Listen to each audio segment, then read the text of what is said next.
Hello guys, চলে এসেছি আবার একটা ছোট্ট সুন্দর রেসিপি নিয়ে।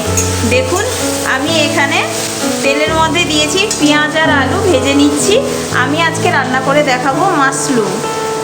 কেমন করে করি চলুন দেখাই। আলু পেঁয়াজটা একটু লাল লাল করে ভালো করে ভেজে নেব। দেব লবণ, দেব একটু হলুদ। দেখুন গাইস, আমার প্রায় ভাজা হয়ে এসছে আলু আর পেঁয়াজটা। দেব আমি এই যে দেখুন মাশরুমগুলো দিয়ে দেব। মাশরুমগুলো দিয়ে এবারে ভালো করে ভেজে নেব। আপনাদেরকে কিন্তু ভালো করে এরকম পেঁয়াজ দিয়ে আলু দিয়ে ভালো করে ভেজে নিতে হবে।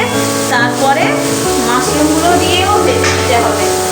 তার কারণ হচ্ছে, আপনারা তো সবাই জানেন মাশরুমের একটা আলাদা গন্ধ আছে, সেটার জন্য। এবারে দেব যে মশলাটা আমি গ্রেট করে রেখেছিলাম, আদা বাটা, রসুন বাটা আর লঙ্কা বাটা, এটা দিয়ে নেব। দেব একটু চিনি, দেব একটু সামান্য জল।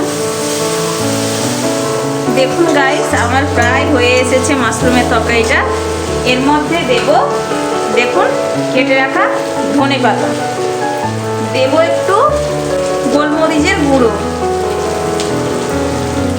দেব গরম মশলার গুঁড়ো, তারপরে দেব যেটা হচ্ছে মাখন। দেখুন গাইস, আমার রেসিপিটা প্রায় হয়েই গেছে। এবারে শুধু নামালেই, রেডি করলেই হয়ে যাবে আমার মাশরুমের সবজি।